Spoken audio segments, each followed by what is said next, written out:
श्री शिवाय नमस्तुभ्यं। शिव महापुराण की कथा जिसके घर में चल रही है, जिसके टीवियों पर चल रही है, जिसके फेसबुक यूट्यूब पर चल रही है, जिसके मोबाइलों में चल रही है, घर में भले 5 मिनट शिव महापुराण की कथा चले, पर प्रतिदिन अपने मोबाइल को चालू कर 5 मिनट शिव पुराण चालू कर छोड़ दिया करो। घर में टीवियों पर अगर कथा आए तो भले सुनो चाहे नहीं सुनो, 5-10 मिनट उस टीवी को चालू कर छोड़ा करो, जिससे वो शिव महापुराण के शब्द हमारे घर के वातावरण को शुद्ध करें। ज्यादा कर्जा हो गया, व्यापार नहीं चल रहा, 3 जगह पर दिया लगाना प्रारंभ कर दो। पहला बेलपत्री के वृक्ष के नीचे, दूसरा पीपल के वृक्ष के नीचे और तीसरा आंवले के वृक्ष के नीचे। कहां कहां लगाना है? पहला बेलपत्री के वृक्ष के नीचे, दूसरा पीपल के वृक्ष के नीचे और तीसरा आंवले के वृक्ष के नीचे। आपको लग रहा है कि कर्जा हो गया, आपको लग रहा है कोई हमारा पैसा खाकर भाग गया, आपको लग रहा है कि मेरी तकलीफ में जिंदगी चल रही है, 3 जगह दिया लगाना प्रारंभ कर दो प्रतिदिन। ये जरूरी नहीं है कि कोई दिन देखा जाएगा कि हम सोमवार को लगाएं कि मंगलवार को लगाएं, पर लगाना शाम के समय।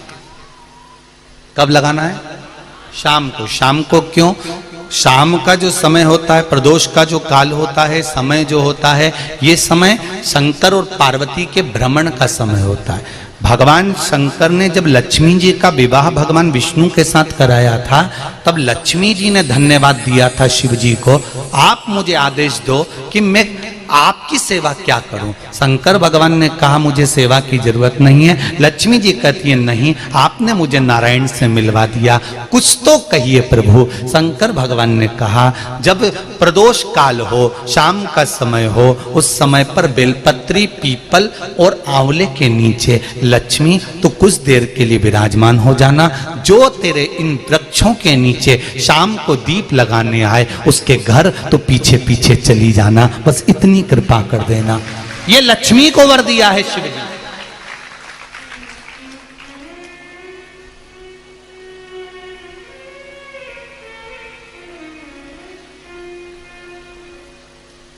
हम इन 3 वृक्ष के सामने जब दीप लगाते हैं, दीप प्रकट करते हैं, उसका प्रकाश हमारे घर में जरूर होता है। उसका प्रकाश हमारे यहां जरूर होगा। ज्योति बड़ी हो गई, 4 साल की ज्योति अब बड़ी हो जाती है, अवस्था आ जाती है। एक दिन ज्योति यज्ञेश्वरी, कल्याणी, ज्योत्सना, ज्वाला पर्वतों पर भ्रमण कर रही थी, तभी एक भूम असुर ने, भूमदैत्य ने ज्योति को देखा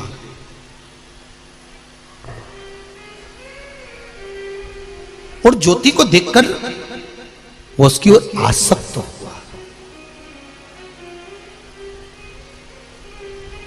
एक बात और कहें आपको, कभी मौका मिले तो आपकी जिंदगी में आपको अगर अच्छा लगे तो आप जीवन में उतार सकते हो। जहां जिस मंदिर में, चाहे भगवान शंकर का मंदिर हो, राम का मंदिर हो, दत्त का मंदिर हो, देवी का मंदिर हो, जिस मंदिर में अखंड ज्योत जलती हो, जिस मंदिर में कोई ज्योत अखंड जल रही हो और आपको दर्शन के लिए गए हो और आपको सूचना मिले कि यहाँ अखंड ज्योत लगी हुई है, बन सके तो प्रयास करना, थोड़ा सा घी, तेल, जो भी बन सके उस ज्योत में या तो डालना या उनको देकर आना कि ये हमारी तरफ से ज्योत में बढ़ा देना, उस ज्योत में बढ़ा देना।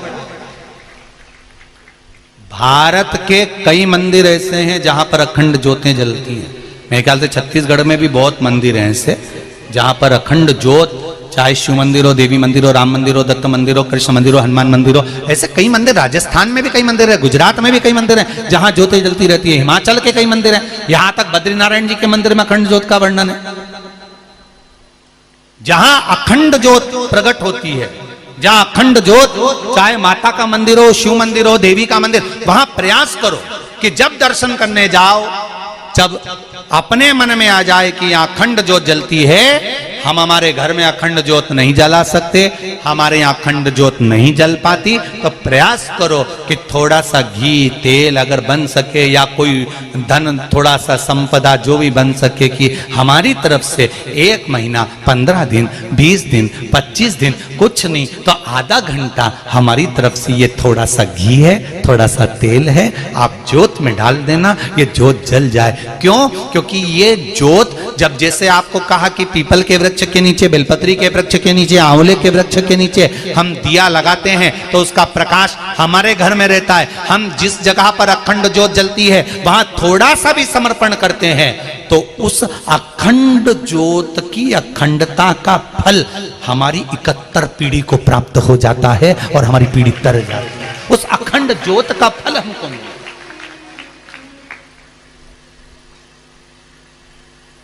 कई लोग घबराते हैं, अरे उस मंदिर में जाएंगे और वहां अखंड ज्योत जल रही है और पंडित जी ने कह दिया तो कि हमको घी दे दो।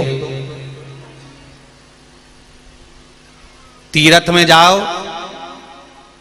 तो वहां पंडा लोग आपको पकड़ते हैं और आप घबराते हैं। पंडित जी मिलेंगे, वो कहेंगे कि हम तो तुम्हारे पंडा हैं और हम तुम्हारे पंडा हैं, तुम्हारा नाम हमारे पास लिखा है। तीर्थ पुरोहित से, कौन से पुरोहित? जम के बोलो जरा। तीर्थ पुरोहित, तीर्थ के पंडा से, तीर्थ के ब्राह्मण से, तीर्थ के पुरोहित से, तीर्थ के पंडितों से, तीर्थ के पंडाओं से कभी मत घबराओ।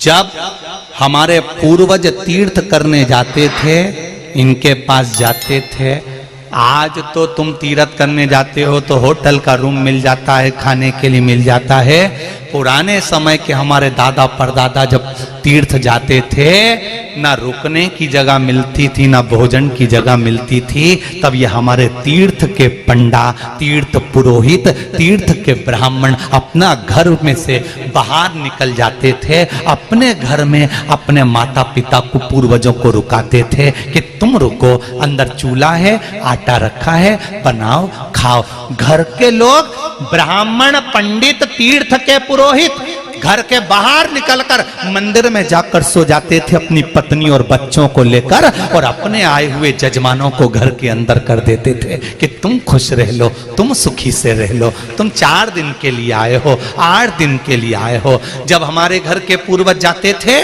तो पंडाओं के पास अपना नाम लिखा कर जाते थे, पंडित जी मेरा टिकट का पैसा नहीं है। तीर्थ पुरोहित अपनी पत्नी की चूड़ी बेचकर किराया दे देता था, तुम चले जाओ, जब हम आएंगे ना तुमसे वहीं पर ले लेंगे, घबराना नहीं। इन तीर्थ पुरोहितों से, इन तीर्थ के पंडाओं से, इन तीर्थ के ब्राह्मणों से डरना नहीं, बल्कि शान सत्ता से कहकर आना, यह हमारे तीर्थ का पंडा है। पंडा जी देखो, हमारे दादाजी का नाम मिलेगा। पंडा जी पोथी खोलेंगे, कितना पोथी को मेंटेन करते हैं। आज के जमाने में लैपटॉप मेंटेन नहीं होता, पंडा जी पोथी को मेंटेन करते हैं। तुम्हारे दादाजी आए थे, इतनी तारीख को आए थे, उनके साथ में 4 मित्र आए थे, 5 लोग थे, एक लेडीज थी, तो जेंट्स थे। तुम्हारे बाद में तुम्हारा भाई भी आया था, फिर उनके पुत्र भी आए थे। पूरा खाता पंडा जी ने खोल कर तुम्हारे सामने रख दिया। हमने हमारे परदादा को नहीं देखा, पर उनका नाम जब अपने खाते में देखो ना तो आंख में से आंसू झड़कर खुशी होती है कि मेरे पूर्वज इस तीर्थ को करने के लिए आए थे, इस तीर्थ में आए थे। यहाँ लिख कर गए हैं, मेरे दादा परदादा आए थे, उनका नाम आज तक उस तीर्थ की डायरी में, उस तीर्थ की किताब में लिखा हुआ है। तुम्हें गौरव महसूस होना चाहिए, तुम्हें आनंद महसूस होना चाहिए कि जिस समय पर ना होटल थी, ना धर्मशाला थी, कुछ भी नहीं था, तब पंडा अपना घर दे देता था, भोजनशाला का भोजन दे देता था, उनको पेट भर के भोजन कराता था, टिकट नहीं होता था तो टिकट बनवा कर देता था, अपने घर की पत्नी की चूड़ी अंगूठी बेचकर टिकट का पैसा दे देता था। ऐसे पंडाओं को तो जाते से धन्यवाद देना चाहिए कि आपका धन्यवाद है जो आपने सनातन धर्म को जोड़ कर रखा है। आज भी सनातन धर्म को तीर्थ में तीर्थ पुरोहित जोड़ कर रखे हैं, तीर्थ के ब्राह्मण जोड़ कर रखे हैं, तीर्थ के पंडित जोड़ कर रखे हैं। हमें डरना नहीं है कि ये पैसा मांग लेंगे, ये धन मांग लेंगे, यहाँ अखंड जोत जलती है तो इनको पैसा देना पड़ेगा। नहीं नहीं नहीं नहीं, अपना मन करे जाओ, दिल से जाओ और देख कर आओ। या अपना चित्त, अपनी वृत्ति, अपना आनंद है।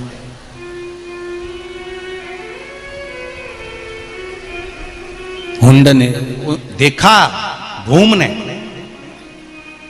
ज्योति को देख लिया, ज्योति बड़ी सुंदर थी, और भूम ने देखा ज्योति बड़ी सुंदर है तो हाथ पकड़ना चाहा। जैसे ही हाथ पकड़ना चाहा, पकड़ते से ही उस भूम का हाथ जल गया, भूम का हाथ जल गया। शिव महापुराण की कथा कहती है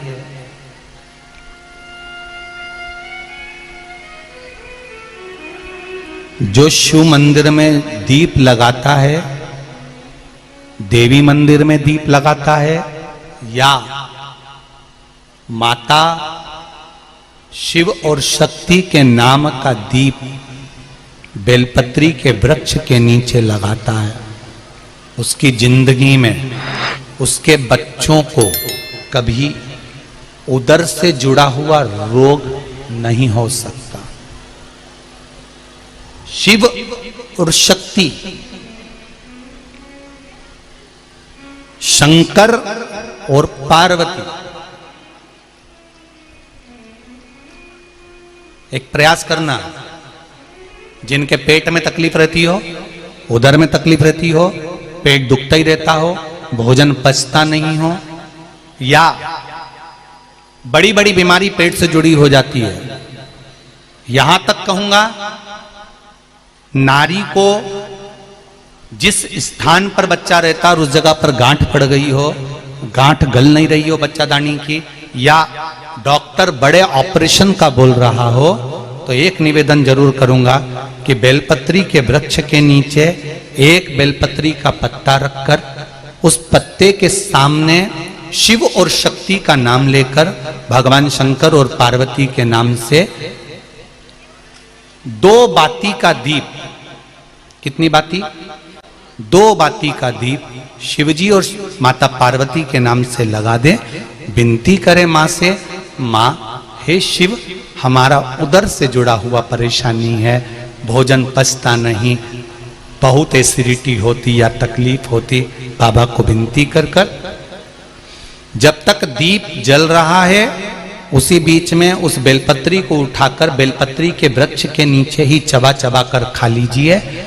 4 या 5 बार कर कर देखिए, अगली बार से पेट से जुड़ी हुई प्रॉब्लम धीरे धीरे समाप्त हो जाएगी, आराम लगना प्रारंभ।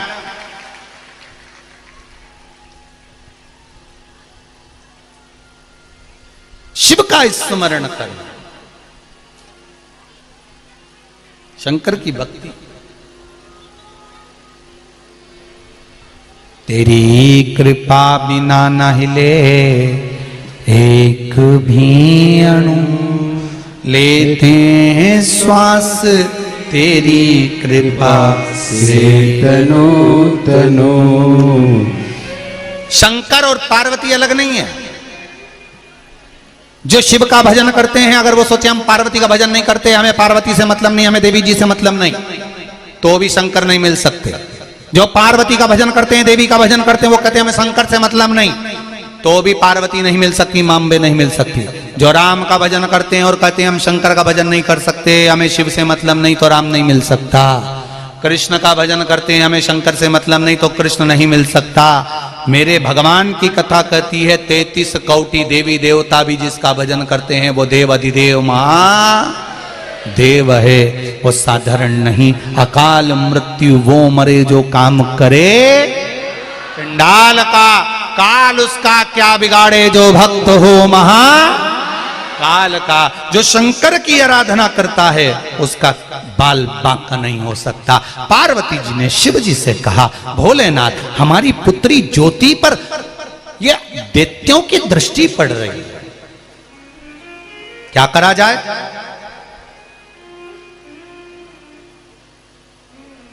करें क्या? शंकर भगवान ने कहा, बेटी का विवाह कर दो। बेटी का विवाह कभी आपने सोचा है? आपके घर में जो ज्योति लगाते हो, अखंड ज्योति लगाते हो, तुम्हारे घर में जो दीप लगाते हो, उस ज्योति का भी कभी विवाह हुआ है? उस ज्योति का कभी विवाह हुआ है? पर शिव महापुराण की कथा कहती है, नातस्य के साथ में ज्योति का विवाह किया गया। किसके साथ में हुआ है? नातस्य के साथ। भगवान शंकर ने कहा, इस ज्योति की शादी कर देना चाहिए, इसका पति आ जाएगा तो दैत्यों की दृष्टि पड़ेगी नहीं। बेटियां जब तक कुमारी रहती हैं, उन बेटियों से निवेदन है, चाहे आप बहू हो चाहे बेटी हो, मेरा निवेदन केवल इतना सा है कि आप आज के समय के नाटक, सीरियल या फिल्म को देखकर अपने पहनावे को मत पहनो। मेरा निवेदन है आप।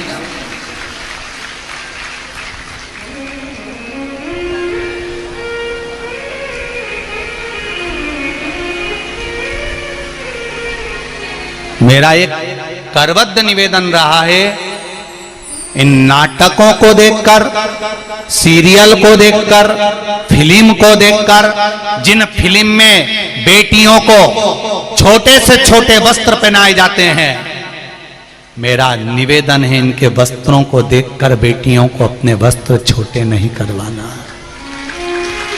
उन बेटियों को वस्त्र छोटे नहीं। थोड़ा इन कलाकारों को, इन फिल्म बनाने वालों को, थोड़ा नाटक बनाने वालों को सबक देना चालू कर दो। वैसे तो तुम सबक अच्छा दे रहे हो। नाटक देखने की जगह तुम दोपहर में 1 बजे से 4 बजे तक आस्था चैनल देखते हो, तो अच्छे अच्छे सीरियल हिले पड़े हैं। अच्छे अच्छे सीरियल, अच्छे अच्छे नाटक वाले भी जितने जितने बड़े बड़े चैनल हैं, वो भी आपस में बात कर कर बैठे हुए हैं कि 1 बजे से 4 बजे तक और 2 बजे से 5 बजे तक अगर मिश्रा जी शिव पुराण की कथा कर रहे हैं तो हमारा नाटक उस समय पर नहीं दिखाया जाए, क्योंकि लोग देखते ही नहीं है। अच्छे अच्छे नाटक और सीरियल वाले आफत मोल लेकर बैठे हैं। वैसे तो तुमने अच्छी सबक दी है जीजियों, और सबसे ज्यादा मैं धन्यवाद दूंगा मेरी बेटियों को और मेरे बेटों को, जो नव युवक बेटे बेटियां भले जीन्स और टी शर्ट पहन रहे हैं, एक से बढ़कर एक कॉलेज और स्कूल में पढ़ रहे हैं, ऐसे बेटे और बेटियों को और नव युवक मेरी बहुओं को मैं धन्यवाद दूंगा। आपने नाटक और सीरियल को कोने और किनारे कर कर अपने मोबाइल पर जो शिव पुराण देख रहे हो उसके लिए धन्यवाद देता हूं। आपको साधुवाद है, धन्यवाद है मेरे बेटे बेटियों। इनको सबक देना पड़ेगा आपको। इनको सबक दो कि बहन बेटियों को कपड़े कैसे पहनाना चाहिए, बहन बेटियों को कैसे कपड़े में दिखाना चाहिए, कैसा वस्त्र पहनाना चाहिए, किस वस्त्र में होना चाहिए।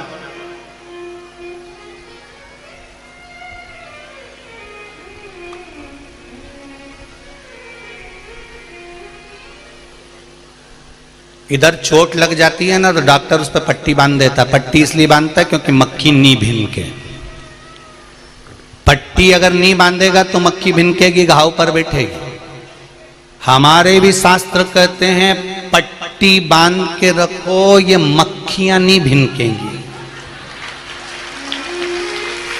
तन पर कपड़ा ढका होगा तो ये मक्खियों की हिम्मत नहीं कि भिनक जाए, इसलिए पूरे तन पर पट्टी को बांध कर रखिए तो मक्खी भिनक नहीं सकती, ये निश्चित है।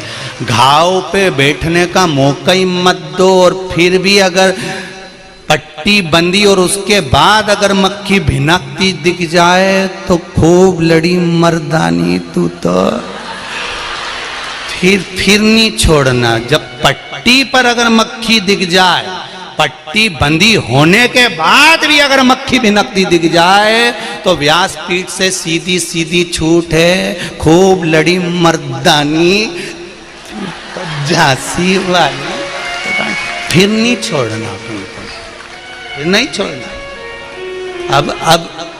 अब हमें लोगों से नहीं कहना कि सरकार हमें बचाएगी, ने प्रशासन हमें बचाएगी, ने ये बचाएंगे। काय को बचाएगी?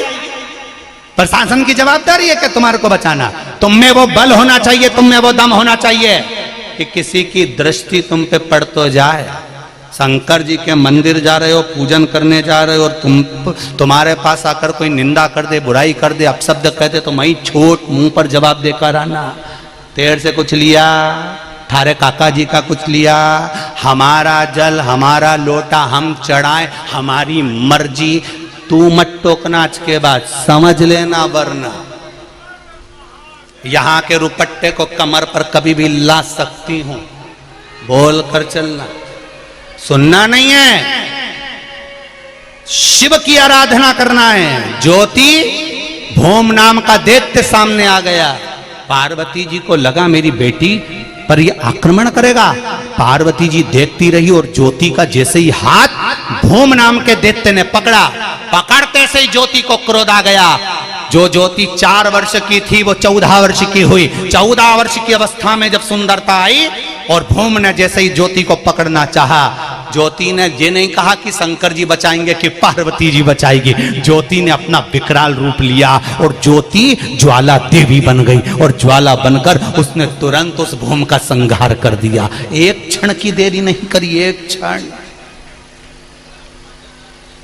क्षण की देरी नहीं करी उस ज्योति ने, एक क्षण की। एक बार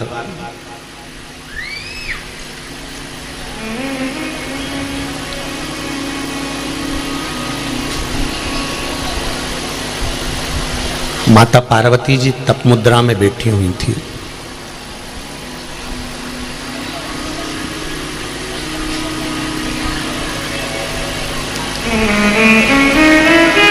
और तप में लीन थी मां।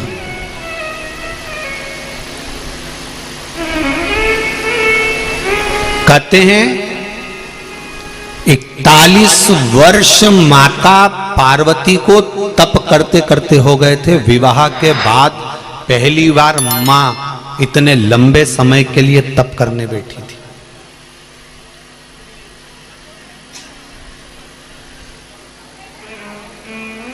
जरा समझ लेना बहनों, ध्यान रखिएगा थोड़ा सा।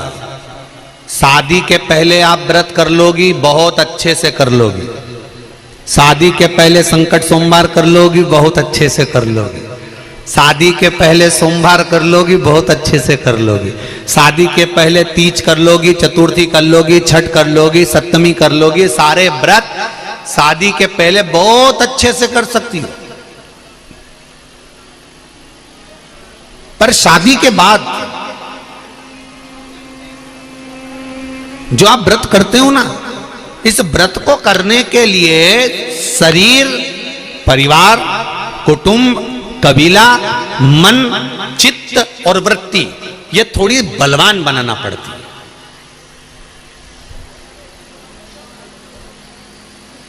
शादी के पहले कोई चिंता नहीं है। शादी के पहले तो तुमने सोमवार के व्रत करे ना, शादी के पहले तुमने हरतालिका तीज का व्रत करा, शादी के पहले तुमने चतुर्थी का व्रत करा, दूज का, तीज का, चतुर्थी का, छठ का, पंचमी का, जो भी व्रत आप करती हो, शादी के पहले जो व्रत करती हो ना, उसको तो मम्मी, पापा, माँ और पिता तुरंत सारी तैयारी करके रख देते हैं। ले बेटा, मैंने थाली रख दी है। मम्मी कह देती बेटा मैंने हलवा बना के रख दिया है, मंदिर जाके 3 हिस्से कर देना, सामान निकाल लेना, 2 हिस्से में छोड़ जाना, 1 हिस्से लेकर आ जाना, मैंने आरती के दिए रख दिए हैं। मम्मी कहती है ये काम रख दिया है। शादी के पहले तो माँ पूरी तैयारी कर देती है, शादी के पहले तो पिता संपूर्ण तैयारी कर देता है, शादी के पहले तो सारी तैयारी तुम्हारे हाथ में मिल जाती है। और शादी के पहले व्रत करने का आनंद तुमको जो आता है ना, क्योंकि सारी तैयारी सामने के सामने, तुम तो बस तैयार वैयार होके पूजन मूजन करके और वो चली। हरतालिका तीज, छोटी तीज, बड़ी तीज, शादी के पहले जो माताएं करती हैं, दीदियां करती हैं, उनको देखो कितनी खुश होकर करती है।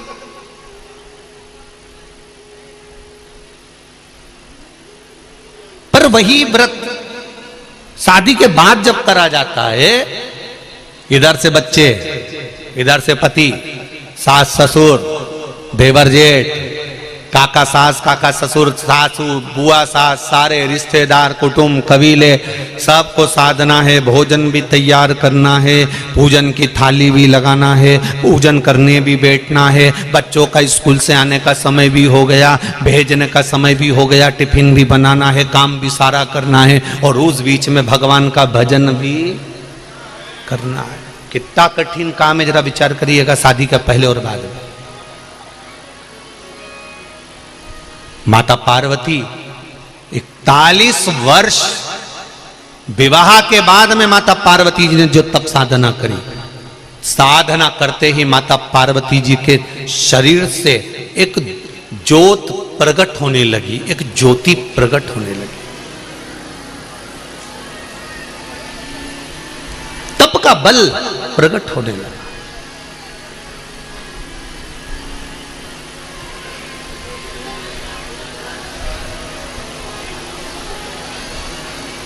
एक प्रश्न आपके और हमारे मन में आता है, गुरुजी, जो हम ये मंदिर में ज्योत लगाते हैं, मंदिर में ज्योति लगाते हैं, मंदिर में दिया लगाते हैं, या यज्ञ कुंड में जो अग्नि होती है, या जो ज्योत हम प्रकट करते हैं, चाहे माता रानी की करें या श्याम बाबा की करें या राम जी की करें या कृष्ण जी की करें या हम रुणिचा की करें या हम किसी भी देवी देवता की करें, ये ज्योत जो खड़ी करते हैं, ये ज्योत है कौन? ये ज्योति है कौन? इस ज्योति का प्रतिबिंब कहां से? इस ज्योति की प्रागट्यता कहां से? ये ज्योति किसकी लड़की है? ये ज्योति किसकी पुत्री है? क्यों माता रानी के अनुष्ठान में, क्यों शंकर जी की पूजन में, राम जी की पूजन में, कृष्ण की पूजन में, भगवान के 33 कोटि देवी देवताओं की पूजन में ज्योति की महत्वता क्यों होती है? दीप की महत्वता क्यों होती है? दिया क्यों लगाना चाहिए? अगर दिया नहीं लगाओगे तो अगरबत्ती लगाना पड़ेगा, अगरबत्ती नहीं लगाओगे तो यज्ञ करना पड़ेगा, यज्ञ नहीं करोगे तो धूप बत्ती लगाना पड़ेगी। पर अग्नि उस जगह पर प्रकट ज्योति का स्वरूप कहां से आया? ये ज्योति कहां से प्रकट हुई? ये ज्योति की मूलता कहां?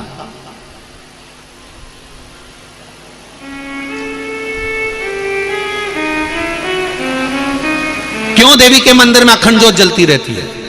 क्यों शंकर जी के मंदिर में अखंड ज्योत जलती रहती है? क्यों भगवान के मंदिर में अखंड ज्योत जलती रहती है? उस ज्योत का महत्व क्या है? 12 ज्योतिर्लिंग में जाकर देखो, एक ज्योत जलती मिलेगी। देवी जी के मंदिर में जाकर देखो, शक्ति पीठों पर जाकर देखिए, एक ज्योत जलती मिलेगी। ज्योत नहीं जलेगी तो हवन कुंड में अग्नि जलती मिलेगी, पर ज्योत मिलेगी ही। इस ज्योत की महत्वता क्या?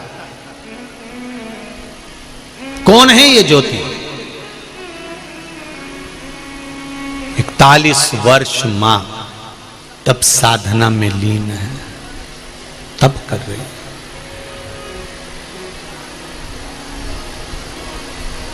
ध्यान कर मेरे ओ घड़ी, मेरे दयालु, आपकी कृपा चाहिए। शिव कथा कहती है, पार्वती मैया ने जब तप करना प्रारंभ करा, ऐसा तप माता पार्वती ने करा, ऐसा तप करा कि उनके शरीर से, माता के स्वरूप से अग्नि प्रकट होने लगी। अग्नि प्रकट। जैसे ही अग्नि प्रकट हुई, शंकर भगवान सामने आकर खड़े हुए। शिवजी ने देखा कि पार्वती के शरीर से अग्नि निकल रही है। अब थोड़ा सा कथा पर ध्यान देना। ब्रह्मा, भगवान ब्रह्मदेव और भगवान विष्णु ने जब पर्वत को घुमाना प्रारंभ करा था तो अग्नि का खंभ प्रकट हुआ था।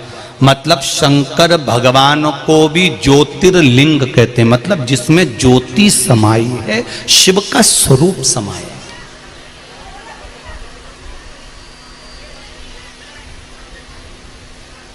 अब एक प्रसंग सामने आता है। तुम्हारे नगर में जितने लोग कथा सुन रहे हैं ध्यान से सुनना, तुम्हारे मोहल्ले में, तुम्हारी कॉलोनी में, तुम्हारे क्षेत्र में, तुम्हारे नगर में जो शंकर जी का मंदिर है, उस शंकर जी के मंदिर में, शंकर जी के शिवालय में जो शिवलिंग बैठा हुआ है वो ज्योतिर्लिंग कहलाएगा कि नहीं कहलाएगा? अरे जम के तो बोलो, कहलाएगा ना, क्योंकि उसमें शिव की ज्योति है।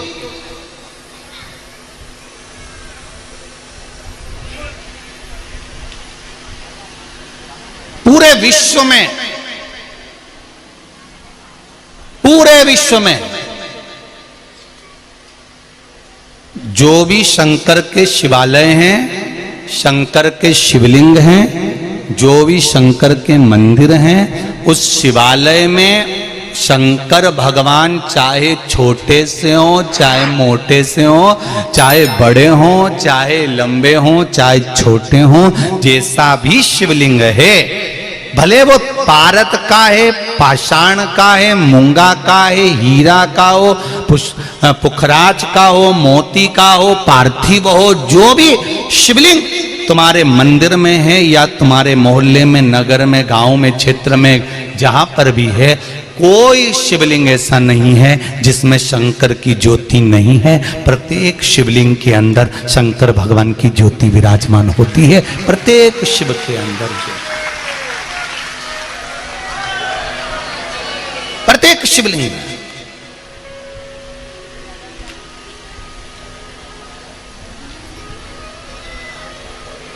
एक पत्र आया, देखिए।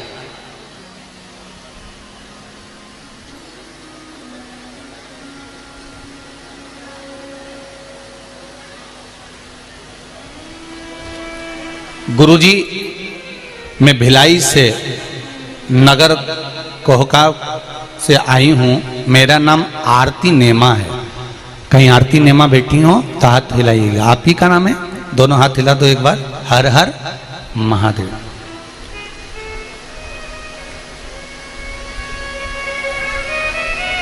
मेरा नाम आरती नेमा है। गुरुजी, मैं भोला की महिमा की इतनी है कि बता नहीं सकती। मेरा लड़का अभिषेक सीहोर गया था, वहां से रुद्राक्ष लाया था। फिर मेरे सहेली के पति बहुत बीमार थे, वो बिस्तर से उठ नहीं पाते थे। कई साल हो गए थे उनको बिस्तर पर पड़े पड़े। मैंने उस रुद्राक्ष को उनको दिया। पहले तो बहुत बहुत धन्यवाद कि किसी की बीमारी को समाप्त करने के लिए आपके पास जो रुद्राक्ष था आपने दिया, उसके लिए धन्यवाद है बहुत बहुत। क्योंकि संसार में अगर हम किसी का सहयोग करते हैं, संसार में अगर हम किसी को हेल्प करते हैं, सहयोग देते हैं, व्यापार हो, परिवार हो, चाहे समाज हो, अगर हम किसी ना किसी को सहयोग करते रहते हैं तो परिवार, व्यापार और समाज ये कभी नीचे नहीं आते, ऊपर की ओर ही बढ़ते चले जाते हैं। सहयोग से कभी नीचे नहीं आता, व्यक्ति ऊपर बढ़ता है। मेरी सहेली के पति बहुत बीमार थे, बिस्तर से उठ नहीं पाते थे, कई साल हो गए थे बिस्तर पर पड़े। मैंने उस रुद्राक्ष को अपनी सहेली को दिया और उन्होंने उस रुद्राक्ष का जल अपने पति को पिलाना प्रारंभ करा। जब वो डॉक्टर को दिखाने के लिए गए और उनको लेकर गए तो डॉक्टर उनकी रिपोर्ट देखकर कहता है कि किसी दूसरे डॉक्टर का इलाज चल रहा है क्या? पूरी रिपोर्टें नॉर्मल आना प्रारंभ हो गई और उनको आराम लग गया, वो चलना फिरना प्रारंभ कर दिए।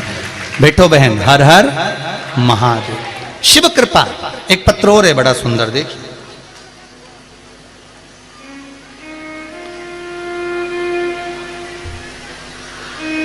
मैं श्रीमती सीमा साहू रायपुर छत्तीसगढ़ से आई हूं। कहीं बैठी हूं सीमा जी? पत्र थोड़ा सा लंबा है, आप ही हैं, दोनों हाथ हिलाकर एक बार अभिवादन करें। बहुत बड़ा पत्र है, साड़ी की पिन भी इसमें टच है। ये पत्र बड़ा है ना, इसलिए 1 2 3 पत्रों 3 दूनी 6 पढ़ने पर लिखा हुआ है। आपने बड़े दिल से लिखा है, पिन भी बता रही है। हो तो अब अपना कोई सामान कोई ऐसे थोड़ी ना दे देता है टच करके। तो ये तो हृदय का भाव है। गुरुजी भोलेनाथ से क्या कहूं, भोलेनाथ दया करना मैं तेरे भरोसे हूं। वाह वाह, बाबा की कृपा। गुरुदेव जैसा कथा में सुनते हैं वैसा हमने पाया है। बहुत से रोगों से मुक्त कर दिया मेरे बाबा ने मुझे। पेट की समस्या ठीक हुई। बाबा जी मैं अपनी बीमारी से बड़ी परेशान थी और कई बार आत्महत्या करने की भी सोच चुकी थी, पर मेरे बाबा ने मुझे बचा लिया और मैं अब ठीक हूं। गुरुदेव इतना रोग रहता था कि उस रोग से सुलझ नहीं पा सकते थे। मैं 30 साल से किराए के मकान में दर ठोकर खा रही थी, परंतु मेरे भोलेनाथ कुबेरेश्वर महादेव ने मुझ पर एक छोटा सा फ्लैट दिलवा दिया। अब मैं अपने मकान में रह रही हूं। बाबा को धन्यवाद करने आई हूं। कुबेरेश्वर धाम गई थी, वहां से आने के बाद मैं कोई नींद की दवाई जो खाया करती थी, 12 साल से नींद की गोलियां खाती थी, क्योंकि डिप्रेशन, चिंता, टेंशन इतना था कि बहुत कठिन था जीवन। पर 12 साल से नींद की दवाइयां जो खा रही थी, वहां से कुबेरेश्वर महादेव से आने के बाद एक गोली भी नहीं खा रही हूं और चैन की नींद सो रही हूं। बाबा ने मेरे सब कार्य सफल कर दिए। बाबा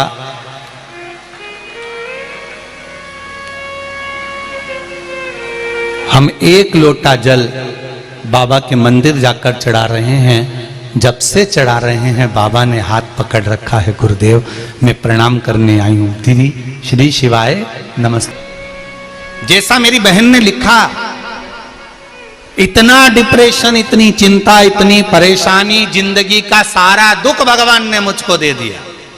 मरूं नहीं तो क्या, पर मरना उस समस्या का निदान नहीं है।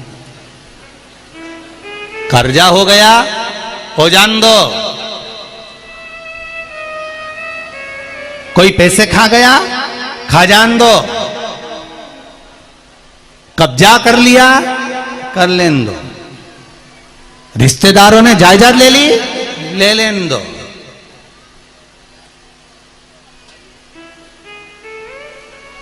जागीर लेगा जिस जिगर में शंकर का दम हो, वो जिगर तो नहीं लेगा, जागीर ही लेगा ना, जिगरा तो नहीं। तो फिर बलवान बनाओ अपने जीवन को, बलवान।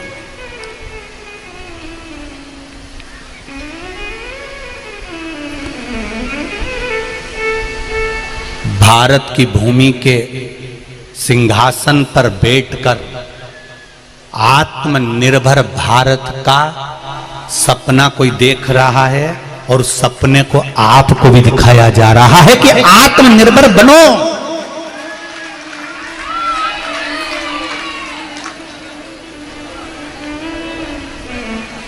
वो आत्मनिर्भरता क्या है? वो आत्मनिर्भरता का भाव क्या है? आज जरा सा कोई देश आंख दिखाता है और पेट्रोल डीजल आना बंद हो जाता है। इसलिए आत्मनिर्भर बना रहा है वो व्यक्ति बैठकर कि हमें किसी की आंख नहीं देखना पड़े, हम आंख में ही घुस जाएं, तब बनेगा आत्मनिर्भर भारत। कोई सहज है? दूसरे के बल पर नहीं जीना। एक बुजुर्ग व्यक्ति की आंख खराब हो गई, अच्छे से समझ लो जरा आत्मनिर्भर भारत। एक बूढ़े व्यक्ति की आंख खराब हो गई, घर का बुजुर्ग था। डॉक्टर साहब को बुलाया, डॉक्टर साहब मुझे दिख नहीं रहा। डॉक्टर साहब कहने लगे तुम्हारी आंखें खराब हो गई, ऑपरेशन करा लो। डॉक्टर साहब ऑपरेशन नहीं कराऊं, अभी यार पैसे की व्यवस्था करना पड़ेगी, बाद में देखा जाएगा। 6 महीने बाद फिर डॉक्टर को बुलाया, आंखों से दिखना बंद हो गया। डॉक्टर ने कहा ऑपरेशन करा लो। डॉक्टर बोला ऑपरेशन कराओ, मना कर दिया डॉक्टर साहब ऑपरेशन नहीं कराऊं, मेरी बहुएं हैं, 4 बेटे हैं, 4 मुझे आंख से नहीं भी दिखेगा तो मेरे बहू बेटा पोता पोती संभाल लेंगे, मुझे ऑपरेशन की क्या जरूरत है। डॉक्टर ने समझाया, चले गया। 3 महीने के बाद उनके घर में आग लग गई। पतियों ने अपनी अपनी पत्नी और बच्चों को बचा लिया।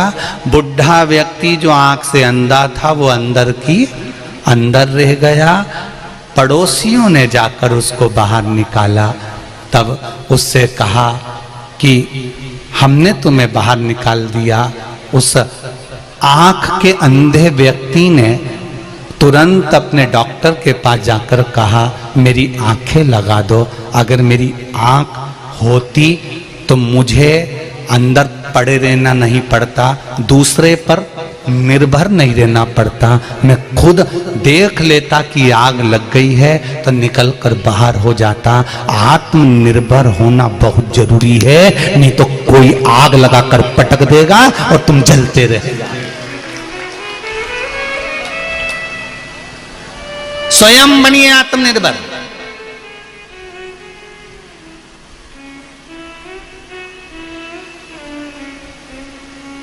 दूसरा धन खा गया, खजान दो। दूसरा पैसा खा गया, खजान दो। हम कर्जे में डूब गए। अरे डूब गए तो क्या हुआ, निकलोगे तो। कर्जे में आज डूबे हो, कल थोड़ी ना डूब पाओगे। तकलीफ आ गई, फसल नहीं हुई, व्यापार नहीं चल रहा, नौकरी नहीं हो रही, मत ओन दो ना। शंकर का भजन तो करो, एक लोटा जल चढ़ाना तो चालू करो, शंकर के मंदिर तो जाना चालू करो। एक एग्जाम दिया उसमें पास नहीं हुए, दूसरा एग्जाम दिया उसमें पास नहीं हुए, एक इंटरव्यू दिया उसमें पास नहीं हुए।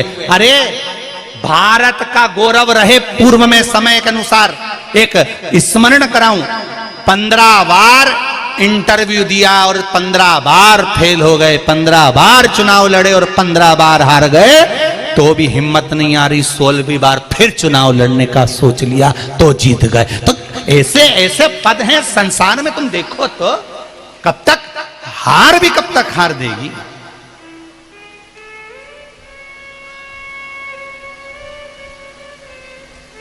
हार भी कब तक हार देगी।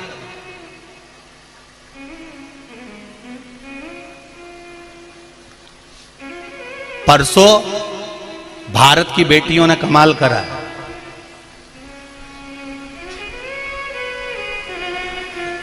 काय का खेल था वो शर्मा जी जो मैसेज करा उन्होंने अपने व्हाट्सएप पर, कॉमनवेल्थ का।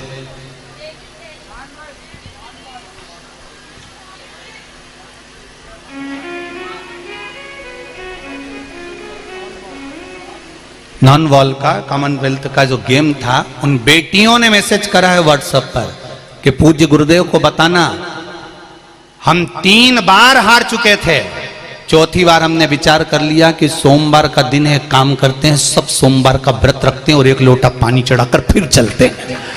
सोमवार का व्रत रखकर शंकर भगवान पर 1 लोटा पानी चढ़ाकर बेटियां चली गई और जीत कर फिर जीत अपने हाथ में लेकर आ गई। इसको कहते हैं शिव भक्ति।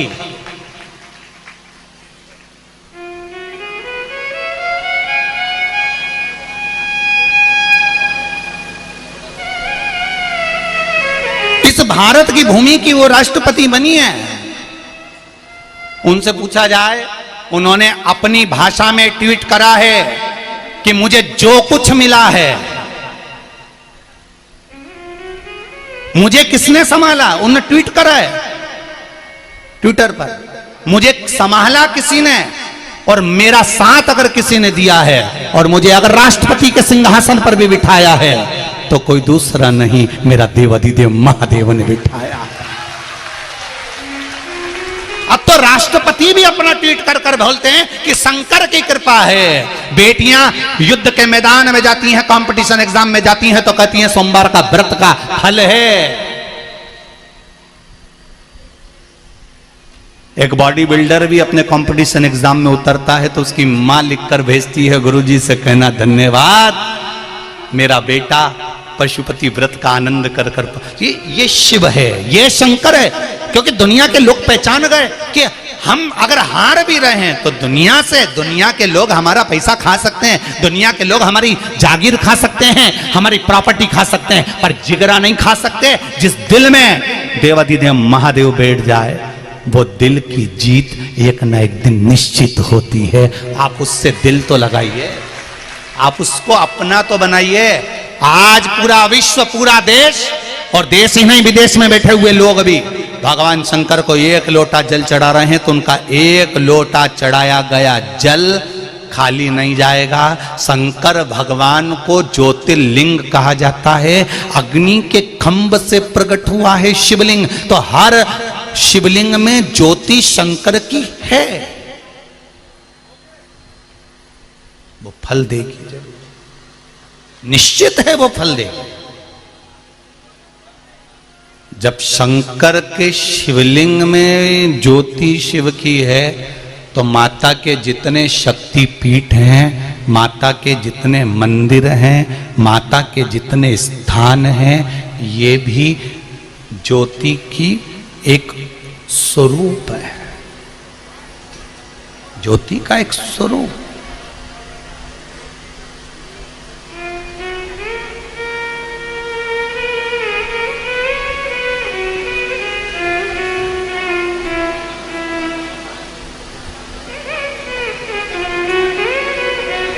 ज्योति का स्वरूप। और घबराना नहीं है, मैं फिर निवेदन करूंगा, मरने का प्लान चेंज कर दो। अगर कोई सोच के बैठा कि हमारा इतना कर्जा हो गया, हम तो इतने दुखी हो गए, हम इतने तकलीफ में आ गए, हमारा इंटरव्यू नहीं निकल रहा, हम पास नहीं हो रहा है, चिंता छोड़ो।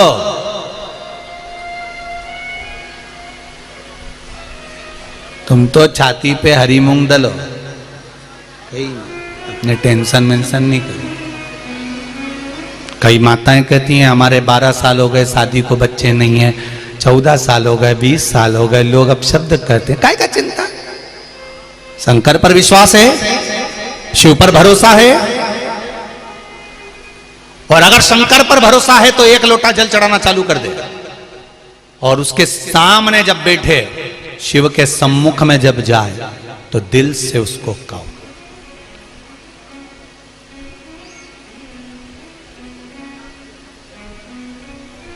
दिल से कहो उसको। एक पत्र आया, उस पत्र में लिखा था, गुरुजी एक बार आपने कहा था कि शंकर जी पे चढ़ी हुई वस्तु नहीं खाना चाहिए।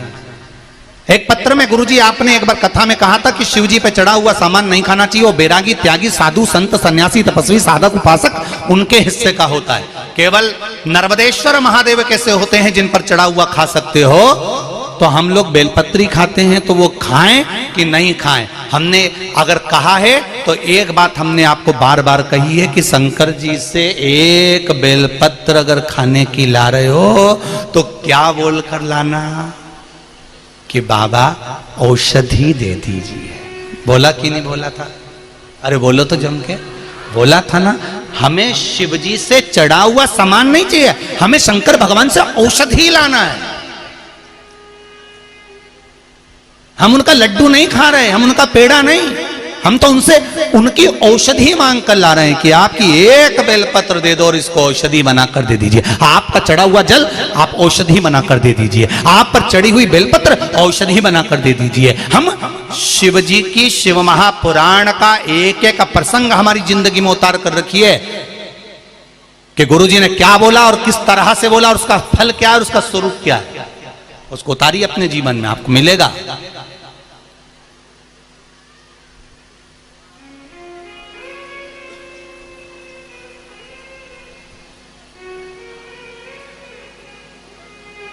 और एक बात ध्यान रखिएगा, व्यासपीठ से जितना पहले, आज भी शर्मा जी और गोयल जी जानते होंगे, दिन भर हमारे कमरे में हम किसी को आने नहीं देते, ये जानते हैं शर्मा जी।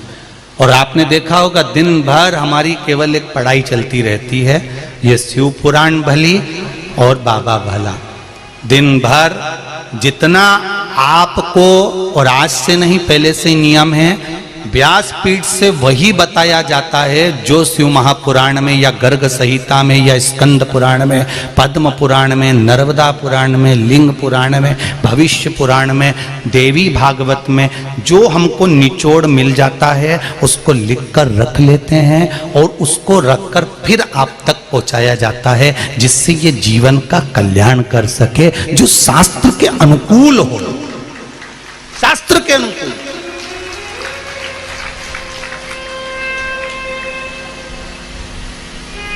उसको वहां तक पहुंचाना। उसका फल कितना है, उसका स्वरूप कितना है, उसका आनंद कितना है।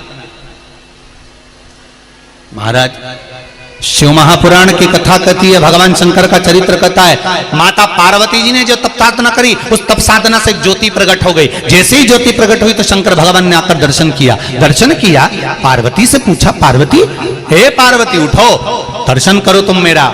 पार्वती नेत्र खोलकर भगवान का दर्शन करती है तो उन दोनों के बीच में एक ज्योति खड़ी थी, एक ज्योति का पुंज खड़ा था। शंकर भगवान ने पार्वती से कहा, पार्वती ये कौन है? पार्वती जी कहती हैं, मेरी तप साधना से, मेरे तेज से ये अग्नि का एक ज्योत उत्पन्न हुई है। शिव जी कहते हैं, ये आपके और हमारे बीच में प्रकट हुई है, इसलिए ये हमारी पुत्री के रूप में मानी जाएगी। आज से ये हमारी पुत्री का भाव इसमें प्रकट रहेगा। जो ज्योति भगवान के मंदिर में लगाई जाती है, जो ज्योत भगवान के मंदिर में प्रकट करी जाती है, वो ज्योति कोई और नहीं, मेरे शंकर भगवान पार्वती, भगवान शिव और पार्वती के तेज पुंज से प्रकट हुई एक कन्या के रूप में है।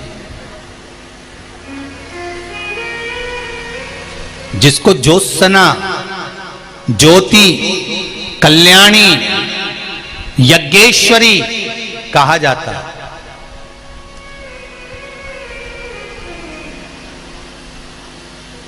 उस ज्योति ने स्त्री का रूप ले लिया, कन्या का रूप ले लिया। 4 वर्ष की कन्या बनकर वो ज्योति घूमने लगी।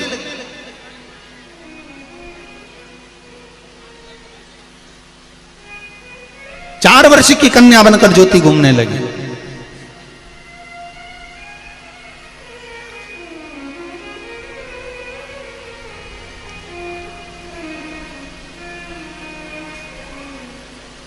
भगवान शिव ने पार्वती को आवाज लगाया, पार्वती,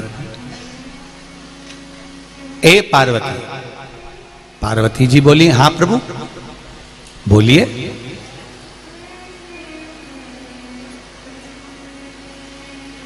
आज ज्योति नजर नहीं आ रही है, यज्ञेश्वरी नहीं दिख रही है, आज कल्याणी गई कहां?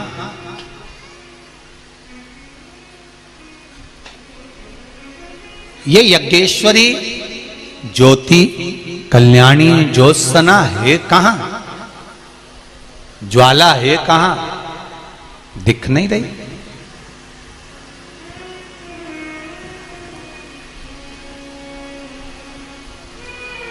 पार्वती मैया ज्योति को ढूंढने के लिए गई। हिमालय के शिखर पर, हिमालयों की गुफा में पार्वती मैया अपनी पुत्री ज्योति को ढूंढ रही।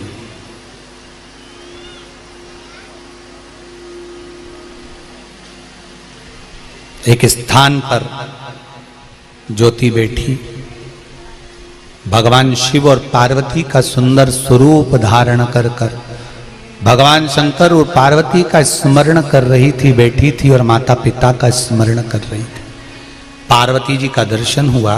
पार्वती जी ने उसको उठाया, उठाकर पूछा, क्या चाहती हो तुम ज्योति? ज्योति कहती है, ज्योत्सना कहती है, यज्ञेश्वरी कहती है, मां मैं माता और पिता को छोड़कर कहीं जाना नहीं चाहती। मैं अपने माता पिता के संग में हमेशा रहना चाहती हूं। मैं अपने माता पिता को छोड़कर कहीं जाना नहीं चाहती। पार्वती जी ने वचन दे दिया, सुनो ज्योति, मैं तुम्हें वर देती हूं, मैं जहां पर विराजमान रहूंगी उस जगह पर अगर ज्योति नहीं होगी तो मैं उस पूजन को कभी स्वीकार नहीं करूंगी। शंकर भगवान ने भी वर दे दिया, सुनो ज्योति, जहां शंकर भगवान का ये शिवलिंग विराजमान होगा, चाहे वो कंकर, पाषाण, माणिक, मोती, पारद, स्फटिक, जो भी शिवलिंग होगा, चाहे वो घर में हो, चाहे वो मंदिर में हो, चाहे वो खुले स्थान पर हो, जहां शिवलिंग होगा उस शिवलिंग में तेरा स्थान जरूर होगा। तो वो शिवलिंग को ज्योतिर्लिंग का रूप भी कहा जाता है। जहां शिव है वहां ज्योति है, जहां पार्वती है वहां ज्योति है। अब समझना अपने को ये है, कोई भी पूजन हो, कोई भी अनुष्ठान हो, कोई भी यज्ञ हो, कोई अवसर हो, कोई पूजन हो, कोई पाठ हो, कोई अनुष्ठान हो, उस अनुष्ठान में सबसे पहला काम होना चाहिए कि दीप प्रज्वलन हो। क्या होना चाहिए? दीप प्रज्वलन, दीप जलना चाहिए। इसलिए आप लोगों को कहते हैं कि ये अंग्रेजों की जो नई नई लीलाएं हैं कि केक काटो और मोमबत्ती बुझाओ और हैप्पी बर्थडे ने टू यू गाओ, ये हमारे सनातन धर्म का नहीं है।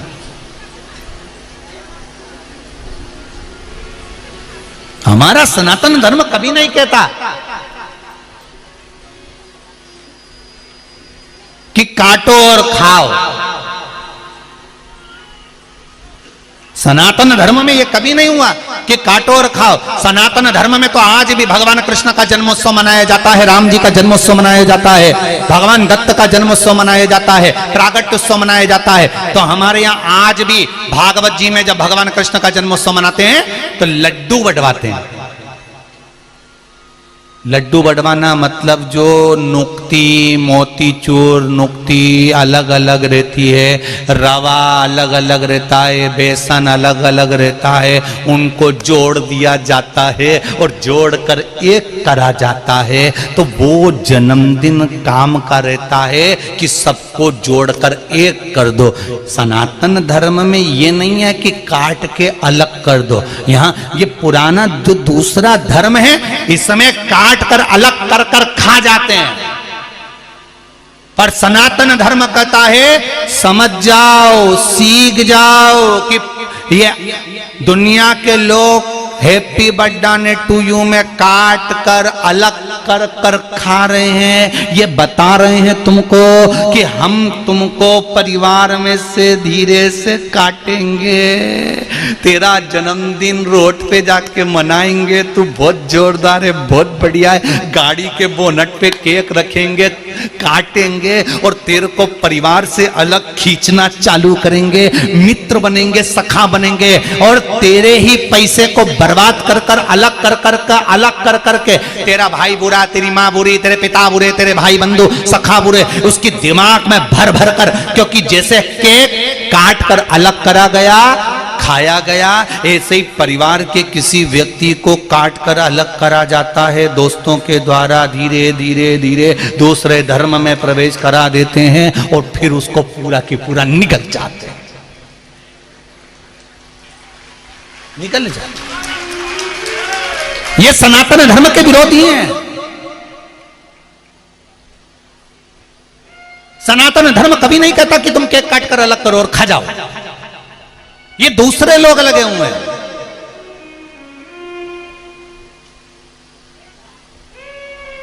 आज छत्तीसगढ़ में सबसे ज्यादा धर्म परावर्तन का जो कार्य चल रहा है वो छत्तीसगढ़ में चल रहा है। सबसे ज्यादा धर्म परिवर्तन अगर चल रहा है तो छत्तीसगढ़ में चल रहा है। ये भी ऐसे ही करते हैं, धीरे धीरे आपको हम अच्छी नौकरी देंगे, हम अच्छी सर्विस देंगे, हम अच्छी औषधि देंगे, हमारे हॉस्पिटल आओ, हमारी सर्विस में आओ, हमारी नौकरी में आओ, धीरे धीरे काट कर ले गए हैप्पी बर्थडे टू यू, काटा खिलाए गए और वो काट के अलग ले जाते हैं और पूरा की पूरा निकल जाते हैं। और तुम समझ ही नहीं पाते कि मेरे दोस्त कितने अच्छे, अलग से रात्रि को 12 बजे केक लेके आए मेरे लिए और मेरे को उठा के घर में से लेके गए, गाड़ी में बिठा के लेके गए और रोड पे जाके केक काटा। अब सोचो ये लावारिस था क्या कि इसके घर में इसके माँ बाप नहीं थे? अगर केक काटना ही था तो घर में काटते, केक काटकर उसके माँ बाप के गले में जाए माला पहनाते, सुंदर माला उसके माँ बाप के घर में पिनाते कि कितना अच्छा दोस्त दिया है मम्मी आपने, पापा आपने, क्या दोस्त दिया है हमको। पहली माला हम आपको पिलाते हैं, केक काट कर हम आपको खिलाते हैं, क्योंकि ये तुम्हारे गर्भ से पैदा हुआ है। पर दोस्त भी गजब के पैदा करे, इसको घर पे से फोन करके बुलाते हैं, चुपचाप से जाना, मम्मी चिल्लाएगी, धीरे से हम बाहर खड़े हैं, गाड़ी पे बिठाएंगे, रोड पे ले जाएंगे, रोड पे केक कटवाएंगे। ऐसा लगता है रोड पर जब केक काटते हैं तो ऐसा लगता है कि इसका कोई नहीं रे संसार में, बेचारा लावारिस पैदा हुआ, बाप बड़ा इनका कोई नहीं है बेचारों का।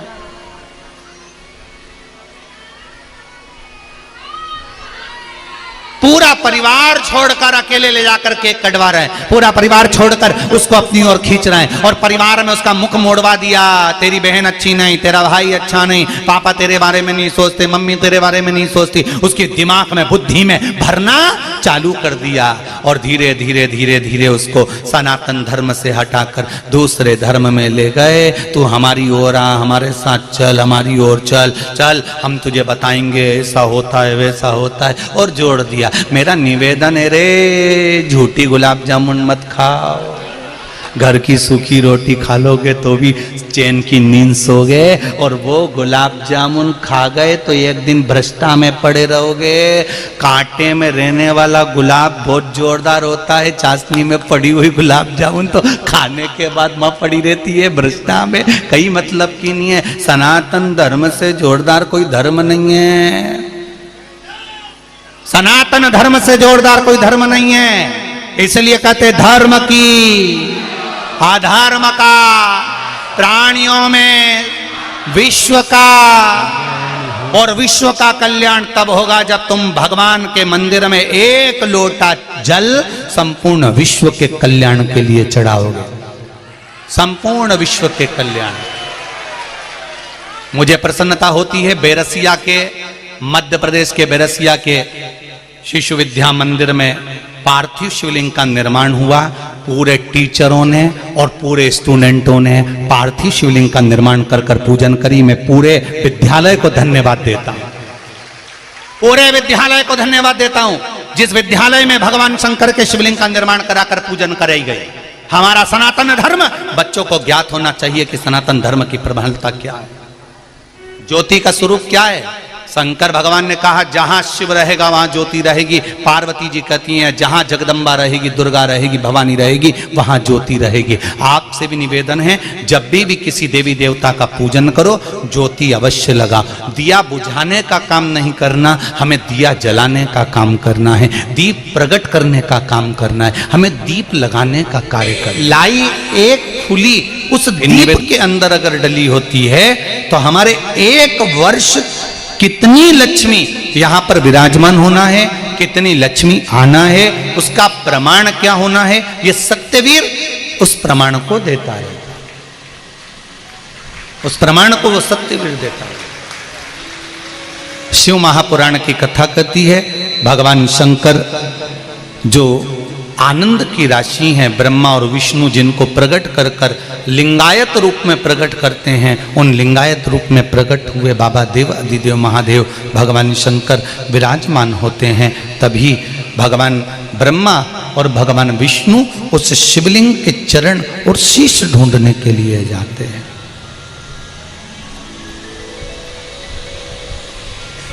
ब्रह्मा जी ऊपर ऊपर बढ़ते गए, भगवान विष्णु नीचे नीचे जाते गए।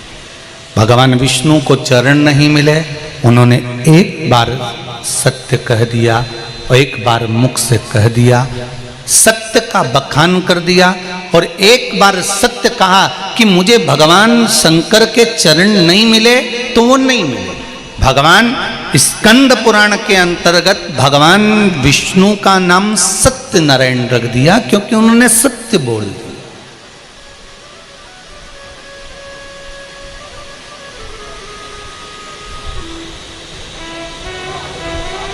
एक सत्य मुख से निकल गया तो वो सत्य नारायण हो। ब्रह्मा जी झूठ पर झूठ बोलते रहे, गौ माता से भी झूठ बुलवा दिया, केतकी के फूल से भी झूठ बुलवा दिया।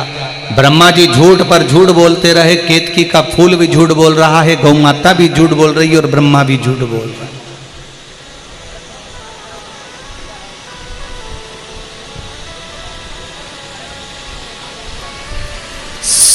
सत्य को प्रमाण की जरूरत नहीं होती, पर झूठ को, असत्य को प्रमाण बार बार चाहिए रहता है, उसको बार बार प्रमाण देना पड़ता है। झूठ बोला है तो उसको प्रमाण चाहिए।